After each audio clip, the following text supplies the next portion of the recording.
बच्चों आगे डिस्कस करते हैं velocity time graph. Velocity time graph क्या बताता है, देखो दो इन्फॉर्मेशन देगा आपको ये। एक तो इस ग्राफ का स्लोप एक्सेलरेशन बताएगा, दूसरी बात इस ग्राफ का एरिया अंडर वीटी कर्व है ना, या सिंपली एरिया, ये क्या बताएगा, डिस्प्लेसमेंट बताएगा। बस इतना ही है, बाकी इसके अलग अलग केसेस हम डिस्कस करेंगे और फिर क्वेश्चंस कवर करेंगे। तो दो ही बातें याद रखनी है, वीटी ग्राफ का स्लोप एक्सेलरेशन बताता है और एरिया डिस्प्लेसमेंट बताता है ना। आओ अब इसके ज़रा अलग अलग केसेस डिस्कस करते हैं फटाफट और फिर क्वेश्चंस में आएंगे। बच्चों वीटी ग्राफ जब आप कर रहे होते हो तो ध्यान रखना, यहाँ से आप कन्वर्जन क्वेश्चंस बहुत आने शुरू हो जाते हैं, मतलब वीटी से एटी में, वीटी से एसटी में, तो यहाँ से कन्वर्जन वाले क्वेश्चंस आपको बहुत मिलते हैं। तो सबसे पहले इसका ज़रा एनालिसिस कर लेते हैं, इसके अलग अलग केसेस ब्रीफली एनालिसिस करते हैं। तो क्या क्या पॉसिबिलिटी हैं, तो यहाँ वीटी ग्राफ कर लेते हैं, यहाँ इसका एनालिसिस, और एक काम और करते हैं, यहाँ पे ले लेते हैं मोशन, है ना। तब क्योंकि एक्सेलरेशन का रोल है तो फिर मोशन तो इन्वॉल्व होगा ही होगा। तो बच्चों वीटी ग्राफ, पहला वीटी ग्राफ क्या पॉसिबल है, ये V ये T, और इस टाइप का ग्राफ मैंने यहाँ बना रखा है। अब इस ग्राफ की शक्ल देख के आपको पता लग रहा होगा कि वेलोसिटी कभी चेंज ही नहीं हो रही है, मतलब एक जैसी है, समानांतर वेलोसिटी है। तो एनालिसिस में क्या लिखूँगा, वेलोसिटी क्या है, कांस्टेंट है। वेलोसिटी कांस्टेंट होने का मतलब स्लोप कांस्टेंट है। अब अगर स्लोप कांस्टेंट है तो सीधा सीधा असर पड़ता है, इसका एक्सेलरेशन क्या रहा होगा, ज़ीरो रहा होगा। क्लियर है। अगर मैं मोशन की बात करूँ तो बताओ कैसा मोशन होगा, यूनिफॉर्म मोशन होगा। बहुत बढ़िया, कैसा मोशन होगा, यूनिफॉर्म मोशन होगा। ठीक है, आओ इसके सेकंड केस पे आते हैं। बच्चों सेकंड केस, ये वेलोसिटी ये टाइम, तो अगला जो ग्राफ हो सकता है वो ऐसा ग्राफ हो सकता है। अगेन स्ट्रेट लाइन है, इसका मतलब स्लोप कांस्टेंट है ना। स्लोप क्या है, कांस्टेंट। अच्छा यहाँ पे स्लोप कांस्टेंट नहीं है, स्लोप जीरो है। स्लोप जीरो है तो इसलिए एक्सेलरेशन जीरो है। अच्छा इस केस की अगर मैं बात करूं तो इस पर्टिकुलर केस में वेलोसिटी कांस्टेंट नहीं है और आपको दिख रहा होगा लगातार इंक्रीज हो रही है, मतलब वेलोसिटी एक तो पॉजिटिव है और दूसरा स्पीड लगातार इसकी बढ़ रही होगी, पार्टिकल की स्पीड लगातार बढ़ रही है और वेलोसिटी क्या है, पॉजिटिव है। इसका मतलब इस सिचुएशन में जो एक्सेलरेशन रहा होगा वो क्या रहा होगा, कांस्टेंट रहा होगा। तो एक्सेलरेशन कांस्टेंट क्यों रहा है, क्योंकि इस ग्राफ का स्लोप कांस्टेंट है। स्लोप कांस्टेंट होना बोले तो एक्सेलरेशन भी क्या रहा होगा, कांस्टेंट रहा होगा। ठीक है ना। अब बात आती है इसका मोशन कैसा होगा। तो बच्चों यहाँ एक्सेलरेशन जीरो नहीं है, जब तक जीरो था तब तक यूनिफॉर्म मोशन होता है। अब अगर एक्सेलरेशन पिक्चर में आ ही जाए, अब है तो सही ना, तो एक्सेलरेशन कांस्टेंट अगर है तो याद रखना उस पर्टिकुलर सिस्टम में जो आपका मोशन होता है वो होता है यूनिफॉर्मली एक्सेलरेटेड मोशन। कैसा मोशन, यूनिफॉर्मली एक्सेलरेटेड मोशन, है ना। तीसरा केस क्या पॉसिबल है, तो ऑब्वियस है तीसरा केस नेगेटिव स्लोप का पॉसिबल होगा।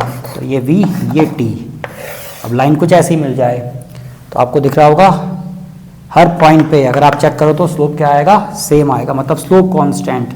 स्लोप कांस्टेंट तो इसका मतलब एक्सेलरेशन भी कांस्टेंट। सवाल है वेलोसिटी क्या है, तो आपको यहाँ पे दिख रहा होगा कि जो वेलोसिटी है पार्टिकल की, अगर आप इस तरीके से देखो तो पार्टिकल की वेलोसिटी पॉजिटिव है लेकिन स्पीड डिक्रीज हो रही है। तो वेलोसिटी है पॉजिटिव लेकिन जो स्पीड है वो कैसी है, डिक्रीजिंग है ना। अब क्योंकि स्लोप कांस्टेंट है तो उसका मतलब एक्सेलरेशन भी क्या रहा होगा, कांस्टेंट रहा होगा। ठीक, अब सवाल है ये मोशन कैसा होगा। तो बच्चों ये जैसे यूनिफॉर्मली एक्सेलरेटेड है तो ये यूनिफॉर्मली रिटार्डेड मोशन होगा। कैसा मोशन होगा, यूनिफॉर्मली रिटार्डेड मोशन होगा। अच्छा एक और बात, जैसे इस केस में एक्सेलरेशन कांस्टेंट है और पॉजिटिव है, वैसे ही इस केस में क्योंकि स्लोप इसका नेगेटिव है, इसका स्लोप कैसा है, नेगेटिव है और कांस्टेंट है, तो इसका मतलब एक्सेलरेशन भी कांस्टेंट है और नेगेटिव है। ठीक, अब मोशन कैसा होगा, तो ये मोशन होगा यूनिफॉर्मली रिटार्डेड या रिटार्डिंग मोशन, है ना, क्योंकि एक्सेलरेशन बेसिकली क्या है यहाँ पे, नेगेटिव है। ठीक बच्चों, ये हो गए आपके तीन केस। अच्छा इन केसेस में एक और छोटी सी बात है, अगर आप ध्यान से देखो तो इस सिचुएशन में और इस सिचुएशन में एक चीज़ और याद रखने की है, यहाँ पे आपकी इनिशियल वेलोसिटी 0 है जबकि यहाँ पे इनिशियल वेलोसिटी 0 नहीं है। तो अगर आप इस सिचुएशन में वेलोसिटी फाइंड आउट करना चाहते हो एट एन इंस्टेंट तो आप लगा सकते हो v इज इक्वल टू कितने के बराबर, at के बराबर, जबकि यहाँ पे आप लगाओगे v is equal to u minus at, क्योंकि एक्सेलरेशन क्या है, नेगेटिव, और इनिशियल वेलोसिटी कुछ ना कुछ आपको दी हुई है। तो ये 3 केसेस मैंने आपसे डिस्कस करे हैं। फिर एक बार देख लो, पहला केस वेलोसिटी कांस्टेंट है, इसका मतलब स्लोप 0, इसका मतलब एक्सेलरेशन भी 0, मोशन हो गया यूनिफॉर्म। फिर सेकंड केस, तो इस केस को अगर आप देखो तो इस केस में ये सब मिक्स मैच जैसे हो गए अब ये, तो इस केस को अगर आप देखो तो यहाँ स्लोप कांस्टेंट है लेकिन वेलोसिटी लगातार बढ़ती हुई है, स्पीड बढ़ रही है, तो वेलोसिटी पॉजिटिव है और स्पीड इसकी इंक्रीजिंग है, तो लेकिन एक्सेलरेशन क्या है, कांस्टेंट है और पॉजिटिव है। तो इस केस के लिए ये एनालिसिस बनेगा और मोशन कैसा होगा, यूनिफॉर्मली एक्सेलरेटेड मोशन। वहीं अगर इस केस की बात करूं तो वेलोसिटी पॉजिटिव तो है लेकिन डिक्रीजिंग है, कैसी है, डिक्रीजिंग, मतलब इसकी स्पीड डिक्रीज हो रही होगी, लेकिन स्लोप नेगेटिव है, तो इसका मतलब एक्सेलरेशन कांस्टेंट होगा क्योंकि स्लोप कांस्टेंट है, स्लोप नेगेटिव है इसलिए एक्सेलरेशन भी क्या होगा, नेगेटिव होगा। मोशन कैसा होगा, यूनिफॉर्मली रिटार्डिंग या रिटार्डेड मोशन माना जाएगा। बच्चों इसमें 2 इंपॉर्टेंट केस और होते हैं, फटाफट उन 2 इंपॉर्टेंट केसेस को भी हम जल्दी से डिस्कस करते हैं। बच्चों 2 इंपॉर्टेंट केसेस वीटी ग्राफ में आपसे डिस्कस कर रहा हूँ फटाफट। देखो अभी तक जो आपने केसेस डिस्कस किए थे वीटी ग्राफ में, उन सभी में स्लोप या तो 0 था या कांस्टेंट था, तो इसका मतलब एक्सेलरेशन भी या तो 0 रहा होगा या कांस्टेंट रहा होगा। अब 2 केसेस क्या होते हैं, है ना, बड़े इंपॉर्टेंट केसेस हैं। अब इन दोनों ही केसेस में हम ये मानते हुए चल रहे हैं कि स्लोप कांस्टेंट नहीं होगा, इसका मतलब एक्सेलरेशन भी कांस्टेंट नहीं होगा। तो एक्सेलरेशन पे जरा फोकस करते हैं। तो एक पॉसिबिलिटी है ग्राफ आपको ऐसा मिल सकता है, इस टाइप का, ये वीटी ग्राफ आपको मिल जाए। अब इसकी शक्ल देख के आप कह सकते हो कि अगर आप रैंडमली 2 पॉइंट लेते हो और यहाँ पे टेंजेंट ड्रॉ करते हो, एक यहाँ पे और एक यहाँ पे, तो आपको दिख रहा होगा कि इसका जो स्लोप है वो बढ़ता हुआ है ना। तो यहाँ से जो एनालिसिस या कंक्लूजन बन सकता है वो ये है कि स्लोप इंक्रीजिंग है ना, वेलोसिटी पॉजिटिव है और इंक्रीजिंग है, और स्लोप कैसा है, पॉजिटिव है और इंक्रीजिंग है। तो इसका मतलब यहाँ पे जो आपका एक्सेलरेशन होगा, एक तो वो पॉजिटिव होगा और दूसरा इंक्रीजिंग नेचर का होगा। किस नेचर का होगा, इंक्रीजिंग नेचर का। तो ओवरऑल कहने का मतलब एक ही है कि अगर आपको ऐसा ग्राफ वीटी ग्राफ मिल जाए, है ना, इस टाइप का ग्राफ मिल जाए, बस उसकी शक्ल देख के बताया ना कि एक्सेलरेशन पॉजिटिव रहा होगा और इंक्रीजिंग नेचर का रहा होगा। उसी तरीके से अगर वीटी ग्राफ जैसे ये कॉन्केव अप है, अब अगर आपको कॉन्केव डाउन मिल जाए, कुछ ऐसा ग्राफ अगर आपको मिल जाए, तो बस इसका एक ही मतलब है कि इस सिचुएशन में एक्सेलरेशन कांस्टेंट नहीं है और पॉजिटिव है। दूसरी बात डिक्रीजिंग नेचर का है। बस इतनी बातें आप रख दो वीटी ग्राफ में, बाकी काम आराम से बन जाएगा। तो ये 2 केसेस हैं, पहला कॉन्केव अप, दूसरा कॉन्केव डाउन। कॉन्केव अप अगर मिलता है तो एक्सेलरेशन पॉजिटिव और इंक्रीजिंग नेचर का, वहीं कॉन्केव डाउन तो एक्सेलरेशन पॉजिटिव और डिक्रीजिंग नेचर का। और ये बच्चों दोनों ही आपको बताते हैं कि यहाँ पे एक्सेलरेशन लगातार क्या हो रहा है, चेंज हो रहा है। तो इसका मतलब ये यूनिफॉर्म मोशन या यूनिफॉर्मली एक्सेलरेटेड मोशन का केस नहीं है, ये नॉन यूनिफॉर्मली एक्सेलरेटेड मोशन का केस है। ठीक है, उम्मीद है आपको बात समझ में आई होगी। फटाफट आते हैं और क्वेश्चंस पे डिस्कस करते हैं। बच्चों ये आपका एक वीटी ग्राफ है ना। अब इस ग्राफ को ध्यान से देखना, इसमें बहुत सारी चीज़ें मैं आपसे डिस्कस करने जा रहा हूँ। अब इस वीटी ग्राफ से क्या क्या चीज़ें हमें पता लगेंगी, तो ऑब्वियस है इस ग्राफ से हम सबसे पहले डिस्टेंस, डिस्प्लेसमेंट, है ना, और एक्सेलरेशन, ये 3 चीज़ निकालते हैं। तो पहले निकालते हैं डिस्प्लेसमेंट, फिर निकालेंगे डिस्टेंस, फिर निकालेंगे एक्सेलरेशन, और फिर उसके बाद इसका एटी और वीटी ग्राफ बनाएंगे। तो कोशिश करो कि पहले पॉज करके डिस्प्लेसमेंट, डिस्टेंस ये कैलकुलेट करने की कोशिश करो, और हर एक पर्टिकुलर टाइम इंटरवल के लिए इसका एक्सेलरेशन कैलकुलेट करो, है ना। तो ये काम आप अगर खुद से कर सकते हो तो बहुत बढ़िया बात है। मैं शुरू करता हूँ, सबसे पहले डिस्प्लेसमेंट कैलकुलेट करता हूँ। तो सबसे पहला पार्ट मैं यहाँ पे कैलकुलेट कर रहा हूँ, टोटल डिस्प्लेसमेंट। टोटल डिस्प्लेसमेंट जरा कैलकुलेट करते हैं। अब देखो डिस्प्लेसमेंट, क्योंकि वीटी ग्राफ है तो जो इसका डिस्प्लेसमेंट होगा वो टोटल एरिया के बराबर होगा। अब ध्यान दे देना होता है कि जो टाइम एक्सेस से ऊपर का एरिया है वो पॉजिटिव होगा और जो टाइम एक्सेस के नीचे का एरिया है वो नेगेटिव होगा। अब यहाँ पे कौन कौन सी ज्योमेट्रिकल शेप आपको दिख रहे होंगे, एक ट्राइंगल आपको दिख रहा है, फिर यहाँ पे एक रेक्टेंगल आपको दिख रहा है, फिर एक और ट्राइंगल दिख रहा है, फिर एक और ट्राइंगल, फिर एक और ट्राइंगल, है ना। 4 के बाद 4 कहाँ आता है, 4 के बाद तो 5 आता है। अब ये 4 एरिया हैं आपके पास और इन 4 एरिया को आपने विथ साइन ऐड करना है, इससे आपको मिलेगा इसका डिस्प्लेसमेंट।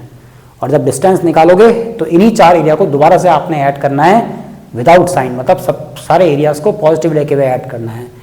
तो टोटल डिस्प्लेसमेंट के लिए हम एरिया कैलकुलेट करते हैं, तो A1 plus A2 plus A3, ये टाइम एक्सेस से ऊपर है तो पॉजिटिव लिए हैं, वहीं ये वाला सेक्शन है ये टाइम एक्सेस से नीचे है तो मुझे इसको लेना पड़ेगा नेगेटिव, मतलब माइनस A4 माइनस A5। तो इस तरीके से आपको मिल जाएगा टोटल डिस्प्लेसमेंट। अब एरिया आपको निकालना आता ही है, तो अगर आप पहली ज्योमेट्री को देखो तो ये ट्राइंगल है, तो ट्राइंगल का एरिया होता है हाफ इंटू बेस, बेस बन रहा है इसका 2 और हाइट है 10, तो बेस इंटू हाइट, तो सीधे इसको 5 लिख देता हूँ मैं, है ना, प्लस A2 की बात करें तो A2 आपको ये रेक्टेंगल दिख रहा होगा, लेंथ इंटू ब्रेथ, तो ये लेंथ हो गई 4 या फिर ये लेंथ हो गई 10 और ब्रेथ हो गई 4, मतलब 10 इंटू 4। दूसरा एरिया कवर कर लिया। अब आते हैं तीसरे एरिया पे, A3 पे आते हैं। A3 फिर आपका एक ट्राइंगल है, तो ट्राइंगल के अगेन आपने लगाया होगा हाफ इंटू, ये हो गया बेस और ये हो गई हाइट, तो बेस हो गया 2 और हाइट हो गई 10। ये A3 आपने कैलकुलेट कर लिया है। अब जो बाकी के एरियाज़ हैं उसमें ध्यान ये देना कि नीचे हैं इसके, तो इसका मतलब मुझे इनको नेगेटिव साइन के संग ऐड करना पड़ेगा। तो माइनस A4 की अगर मैं बात करूं तो ये half into base into height है, हाफ इंटू, या अगर आप चाहो तो दोनों को कलेक्टिवली लिख दो, दोनों को चाहो तो कलेक्टिवली लिख दो, तो बाहर माइनस लगा देते हैं और अंदर इसको इकट्ठे ऐड कर देते हैं। तो हाफ इंटू बेस हो जाएगा 8 से लेके 12, मतलब 4, और हाइट हो गई 10, है ना। तो इसको आप सॉल्व करोगे तो आपको टोटल डिस्प्लेसमेंट पता लग जाएगा। तो इसको कैलकुलेट करके देखो, ये मेरे ख्याल से 40 मीटर आ रहा होगा, तो मैं यहाँ पे डायरेक्टली आंसर लिख देता हूँ, that is equal to 40 metre के बराबर, है ना। बस ध्यान ये देना होता है, जो टाइम एक्सेस से ऊपर है उसको लेना है पॉजिटिव उस एरिया को, और जो टाइम एक्सेस से नीचे है उसको लेना है नेगेटिव, है ना। आओ अब बढ़ते हैं आगे और फटाफट डिस्प्लेसमेंट कैलकुलेट करते हैं। तो बच्चों डिस्प्लेसमेंट कैलकुलेट करने में कुछ नहीं है, तो उसको भी इतनी टेंशन लेने की ज़रूरत ही नहीं है, इसी डेटा को आगे कंटिन्यू कर लो। तो जब आप यहाँ पे डिस्टेंस निकाल रहे होगे या टोटल डिस्टेंस कैलकुलेट कर लोगे तो सारी वैल्यूज़ विद पॉजिटिव साइन आएंगी, तो इसका मतलब जब डिस्टेंस निकालोगे तो इसको प्लस के संग लिख देना। अब जब प्लस के संग लिखोगे तो सारी वैल्यूज़ ऐड होने के बाद जो वैल्यू आएगी वो मेरे ख्याल से आएगी 40/12 के बराबर। आप इसको सॉल्व करोगे आपको मिल जाएगा ये आंसर, तो अप्रॉक्सीमेटली 3.33 मीटर आएगा, ठीक है ना। तो ये आ गया आपका, नहीं एक मिनट मैंने गलती कर दी, मेरे ख्याल से 80 मीटर आ रहा है, सॉरी माई फॉल्ट, गलत देख लिया, चीटिंग गलत कर ली थी। तो ये डिस्टेंस आ रहा है 80 मीटर के बराबर, ठीक है।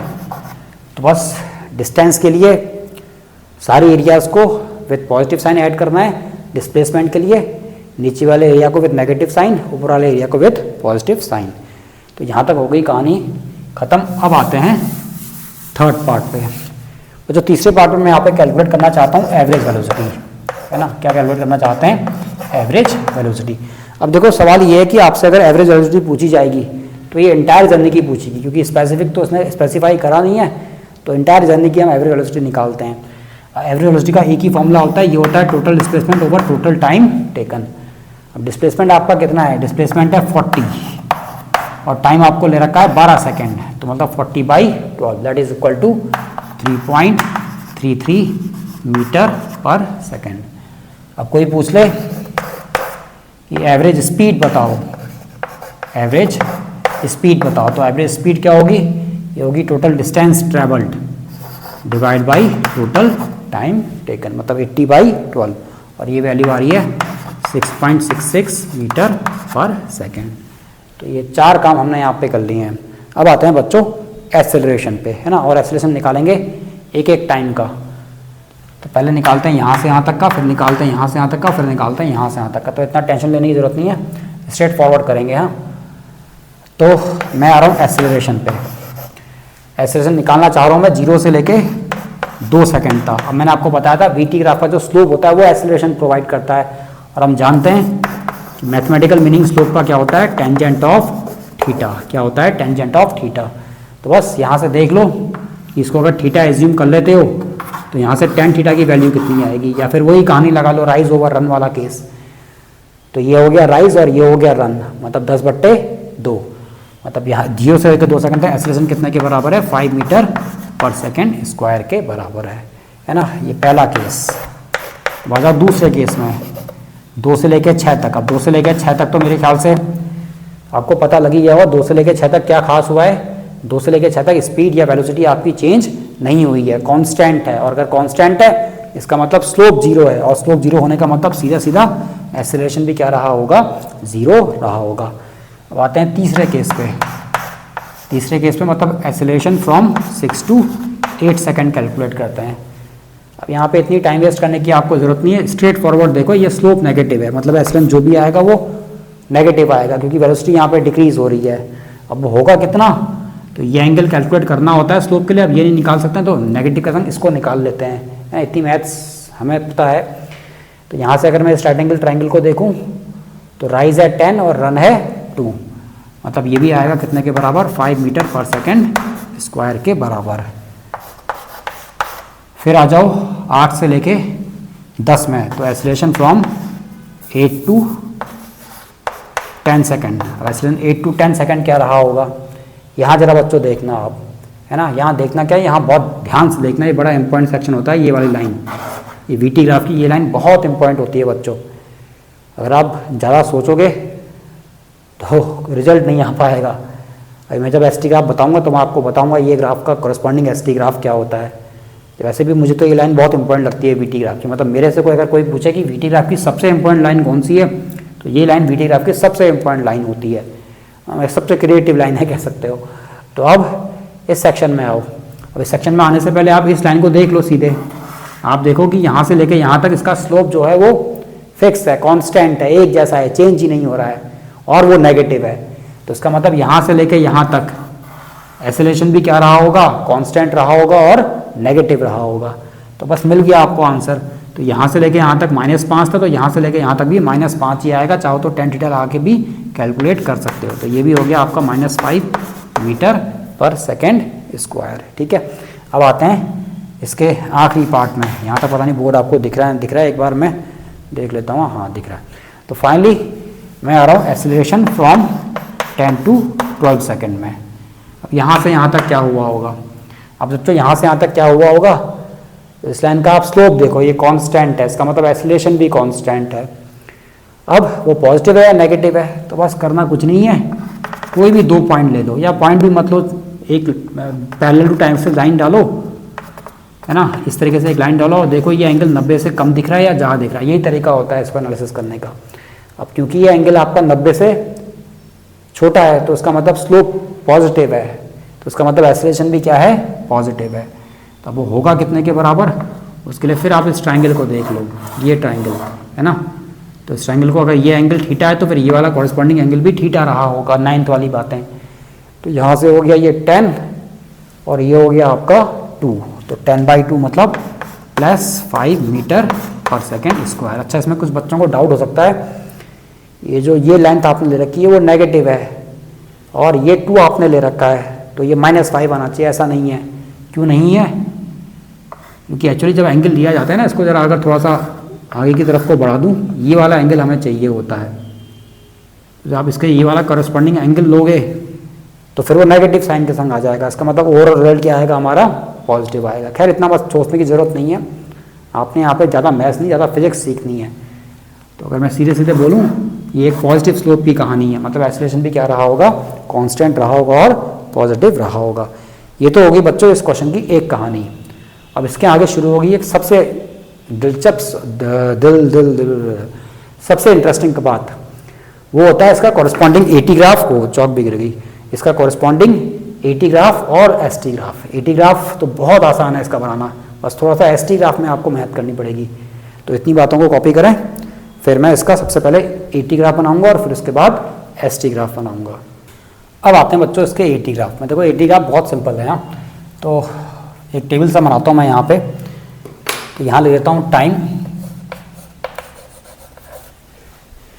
और यहाँ लिखता हूँ एक्सेलरेशन जो इक्विवेलेंट टू होगा स्लोप के। ठीक है, और शुरू करें। तो हालांकि इतनी फॉर्मेलिटी की ज़रूरत नहीं, बड़े जल्दी से बन जाता है ये ग्राफ। एक मिनट ना, चौक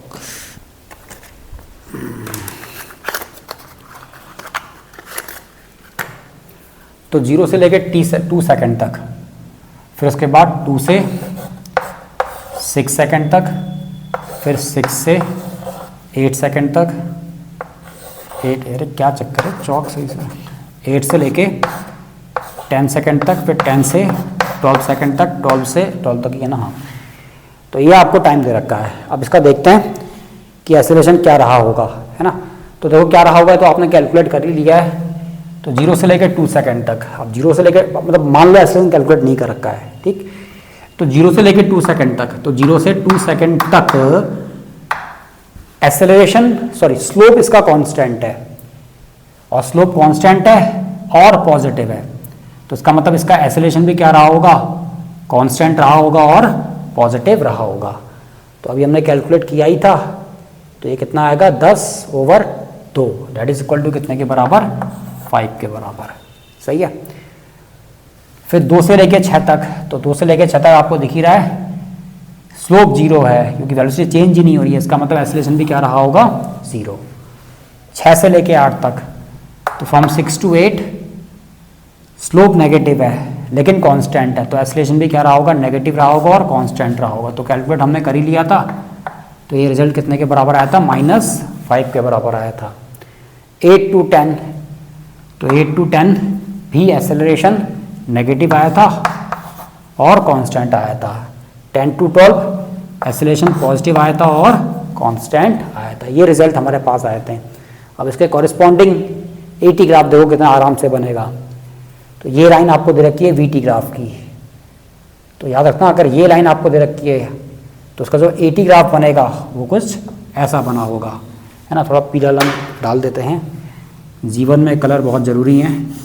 तो ये हो गया आपका एक्सेलरेशन +5। अब 2 से लेकर 6 तक, 2 से लेकर 6 तक एक्सेलरेशन 0 रहा है। अब क्योंकि अगर एक्सेलरेशन 0 रहा है तो ये हो गया आपका, जब पीले के ऊपर पीला कहाँ दिख पाएगा, तो ये हो गया आपका 0 से लेकर 6 तक की कहानी। बच्चों ये लाइन कभी भी डार्क मत करना, ऐसे नहीं होनी चाहिए, ये हमेशा ऐसे होनी चाहिए क्योंकि सर्टेन चेंज आ रखा है यहाँ पे। तो 2 से लेकर 6 तक एक्सेलरेशन 0, फिर 6 से लेकर 8 तक एक्सेलरेशन नेगेटिव लेकिन कांस्टेंट, तो यहाँ आ जाओ -5 पे। तो ये वो ब्रेकिंग लाइन और ये वो आपका 6 से लेकर 8 तक का एक्सेलरेशन। फिर 8 से लेके 10 अगेन एक्सेलरेशन नेगेटिव, -5 भी है, तो लाइन को कंटिन्यू कर दो आगे तक, है ना। फिर 10 से 12 एक्सेलरेशन हो गया +5, तो फिर ये आपकी अगला सेक्शन हो गया। तो this is your corresponding eighty graph, है ना। आसान, कितना इजी। तो वीटी से एटी में आना तो बहुत आसान होता है बच्चों, इनफैक्ट एटी से वीटी में आना भी बहुत आसान होता है। तो अगर आप देखो, अगर ऐसा वीटी है तो इसका ये एटी बना है, और अगर ऐसा वीटी है तो फिर ये नीचे आ गया। चलो चलो छोड़ो, इतनी बातें क्या करनी, आगे बढ़ते हैं। अब बात करते हैं इसके एसटी ग्राफ की। तो कॉपी करें, फिर मैं आपसे एसटी ग्राफ डिस्कस करता हूँ इसका। बच्चों अब ये एसटी ग्राफ बनाने से पहले मैं आपसे वो 4 ग्राफ डिस्कस करता हूँ जो मैंने आपको पहले डिस्कस किए थे। मैंने आपसे याद करो, मैंने आपसे एक ग्राफ डिस्कस किए थे। मैंने आपसे कहा था ये 4 एसटी ग्राफ को पकड़ लो, बस 4 के सिवा 5वें ग्राफ की आपको ज़रूरत नहीं है। बताओ, पहला एसटी ग्राफ मैंने आपसे ऐसा डिस्कस किया था, याद आया? ये एसटी ग्राफ मैंने आपसे डिस्कस किया था। और दूसरा एसटी ग्राफ मैंने आपसे डिस्कस किया था कुछ ऐसा, ये एसटी ग्राफ हमने डिस्कस किया था।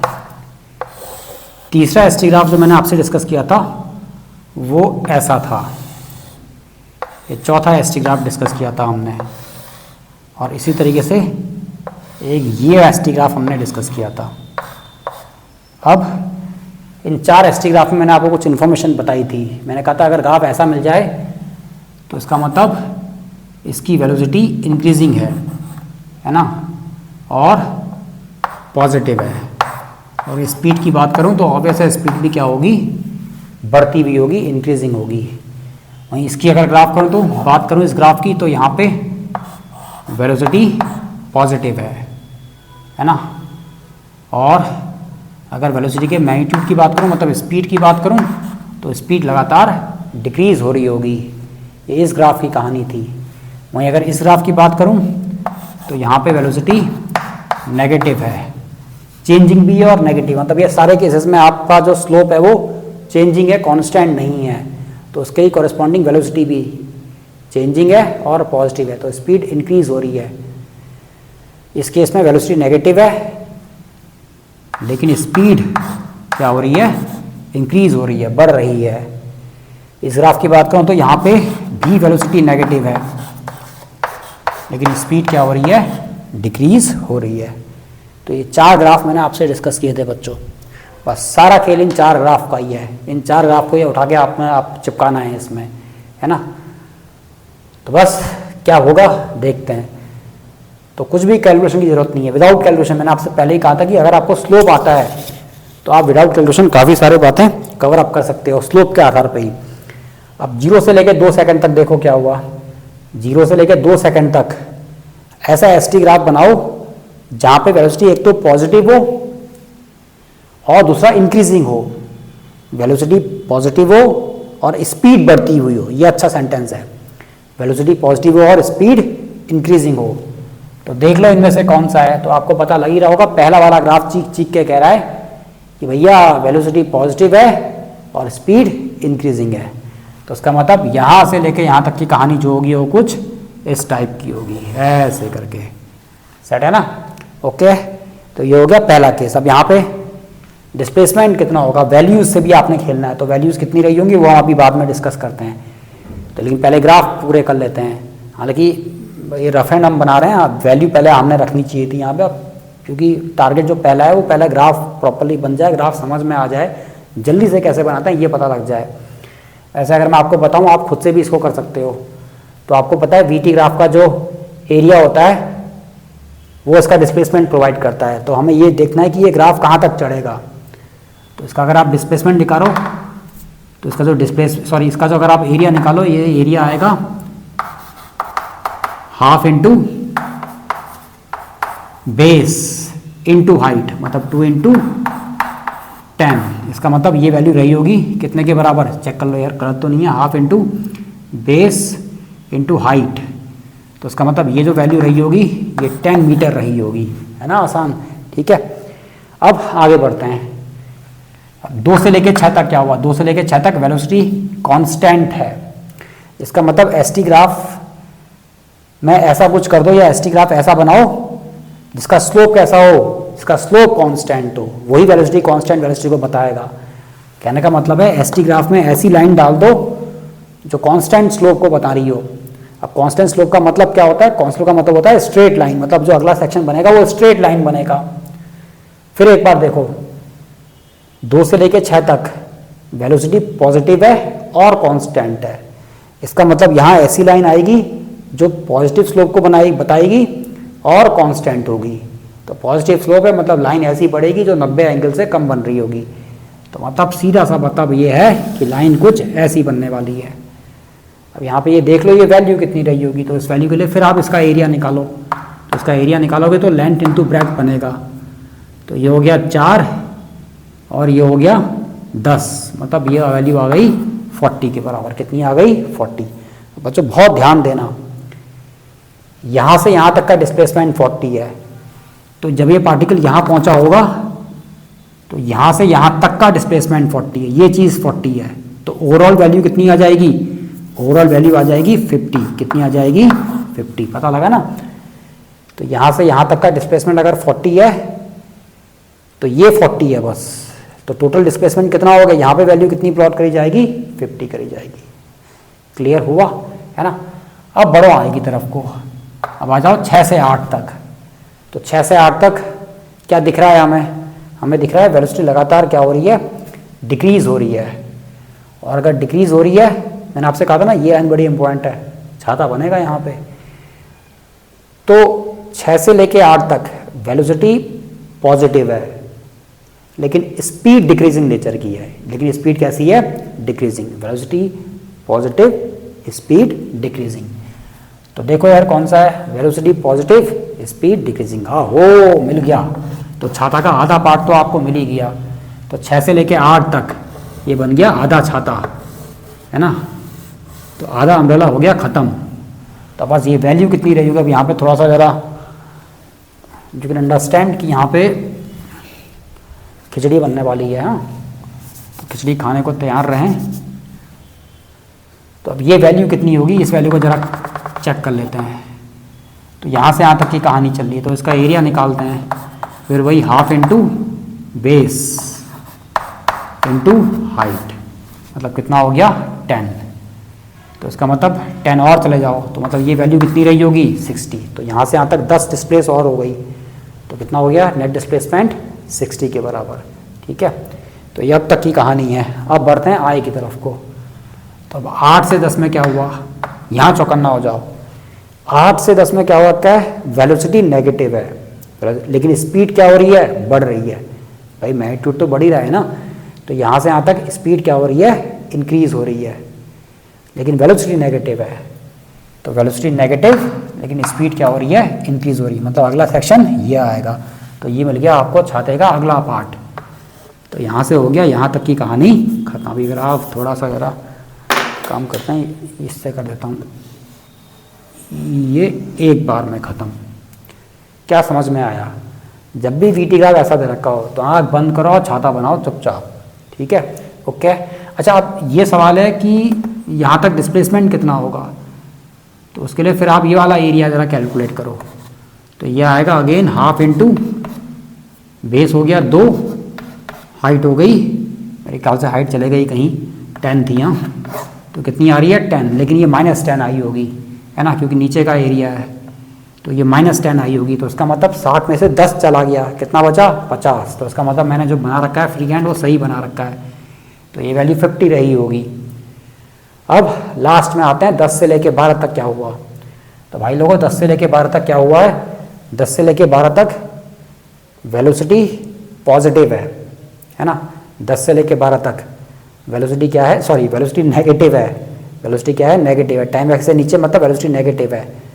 अब सवाल ये कि स्पीड बढ़ रही होगी या घट रही होगी। तो बच्चों ऑब्वियस है, यहाँ से लेके यहाँ तक अगर जा रहे हो आप तो इसकी स्पीड क्या हो रही है? डिक्रीज हो रही है। क्या हो रही है? स्पीड डिक्रीज हो रही है। समझ रहे हो ना बात को? तो आप देखो, तो इस सिचुएशन में इसकी स्पीड 0 की तरफ को जा रही है, तो इसका मतलब इसकी स्पीड क्या हो रही है? डिक्रीज हो रही है। अब क्या चाहिए मुझे चाहिए वेलोसिटी नेगेटिव और स्पीड डिक्रीजिंग। मतलब ये वाला सेक्शन बनने वाला है।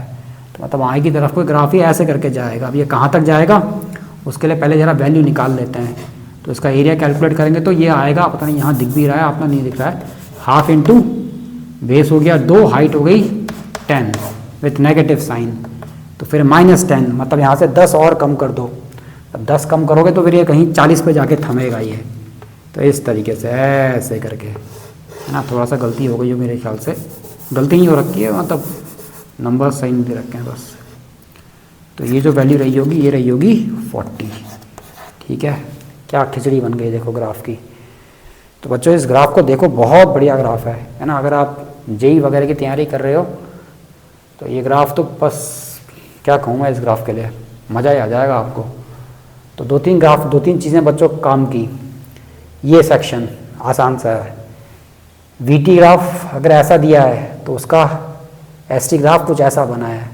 वीटी ग्राफ अगर पूरा इस तरीके से दिया जाए तो उसका एसटी ग्राफ ऐसा बन जाता है। बाकी एक बार वीडियो को पॉज करके दोबारा से देखना, बहुत बढ़िया ग्राफ है और बहुत बढ़िया क्वेश्चन भी था ये। आओ इसके बाद नेक्स्ट क्वेश्चन पे आते हैं। आओ तो नेक्स्ट क्वेश्चन पे आते हैं। अब क्वेश्चन मैं लिख नहीं रहा हूँ, ऐसे ही समझाता हूँ आपको। मान लो ये ग्राउंड है, यहाँ से आपने किसी पार्टिकल को वर्टिकली अपवर्ड फेंका, ठीक है, और स्पीड दे रखी है मान लो v0।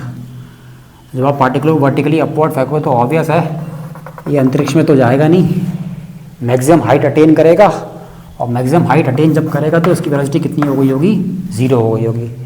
और उसके बाद फिर ये वापस v0 की स्पीड से ग्राउंड को दोबारा हिट करेगा। ठीक है ना, एक सिचुएशन आपको ये दे रखी है।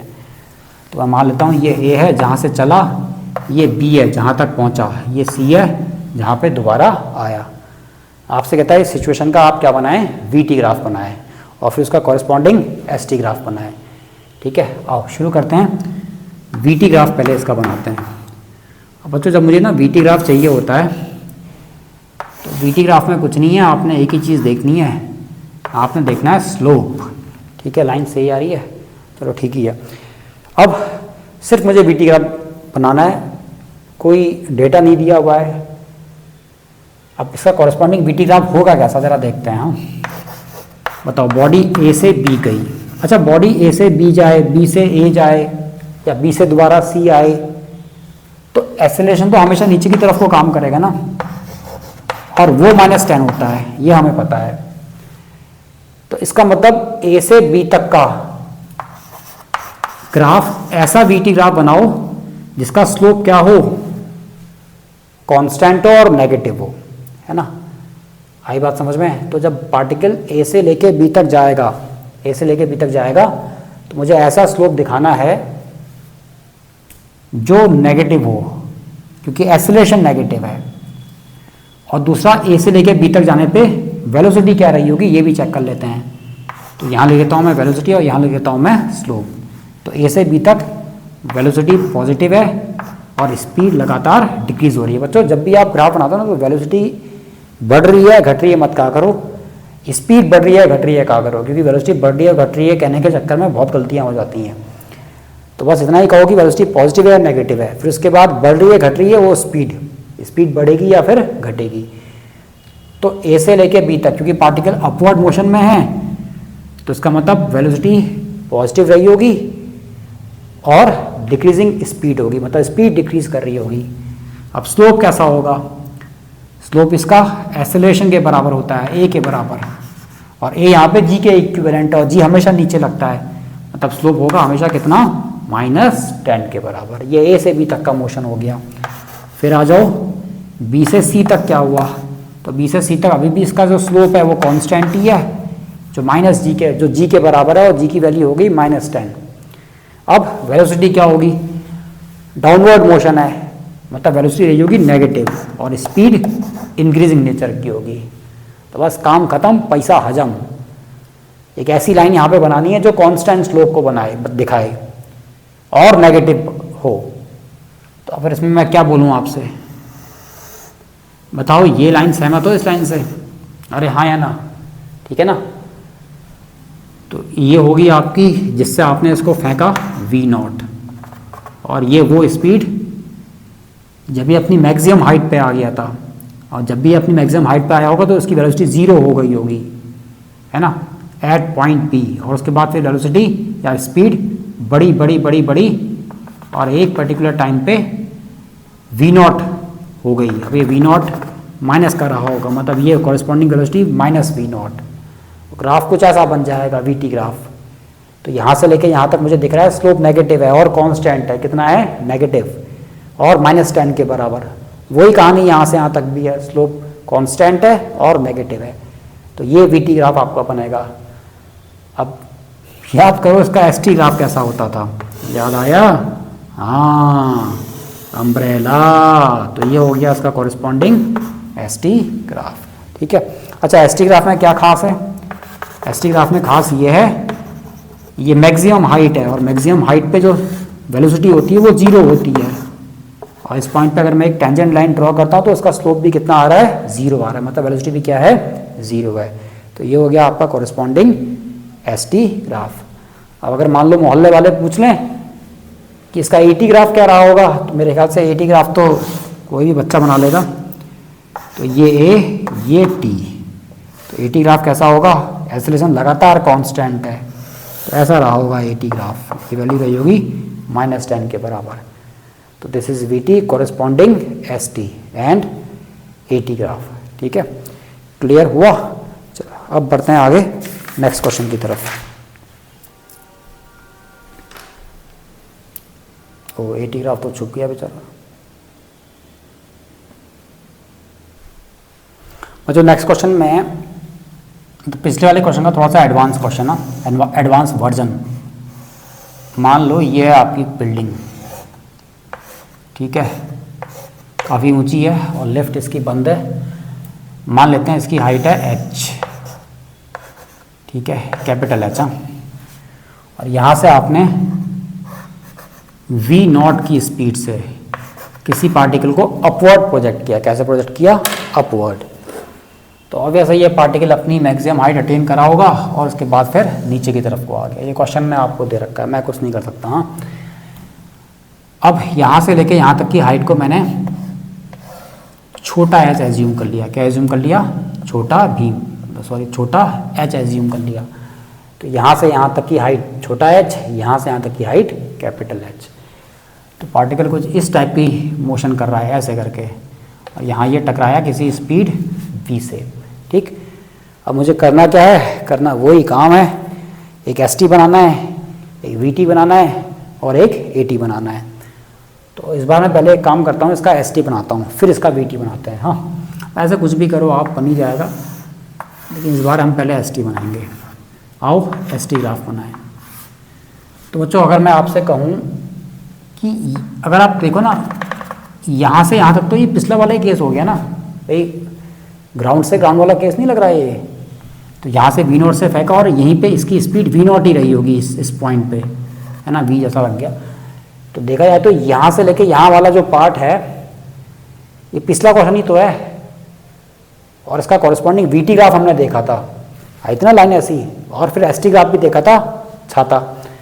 तो इसका मतलब यहाँ से लेके यहाँ तक का ग्राफ के लिए तो आपने सोचना ही नहीं है, क्या बनेगा? छाता। वो छाता बनेगा कहाँ से ये देखना। देखो बच्चों, v0 से आपने फेंका, लेकिन ये इनिशियली पहले से ही क्या है, थोड़ा सा डिस्प्लेस है। तो इसका मतलब जो आपका st बनेगा वो यहाँ से ना बनते हुए यहाँ से बनेगा। क्यों बन रहा है यहाँ से? वो इसलिए बन रहा है क्योंकि ये पहले से ही h डिस्प्लेस है। तो अब यहाँ से लेके यहाँ तक ये हो गया आपका st ग्राफ। देखो, एक ग्राफ अगर आप ढंग से सीखो ना, बाकी ग्राफ अपने आप ऑटोमेटिकली सुंदर सुंदर बनते हैं। जैसे ये कितना सुंदर बन गया, देखो। तो ये हो गया आपका st ग्राफ, ठीक है। अब मैं यहाँ तक पहुँच चुका हूँ। हाँ, अब मुझे यहाँ से लेकर यहाँ तक आना है। तो इसको मान लेते हैं a और इसको मान लेते हैं b। बस अब a से b तक की कहानी को देखो।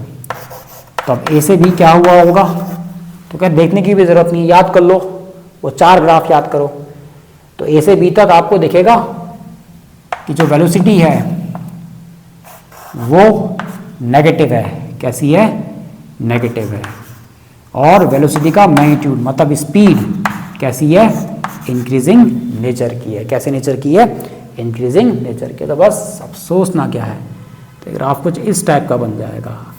अरे मेरी ड्राइंग के चर्चे इस टाइप का।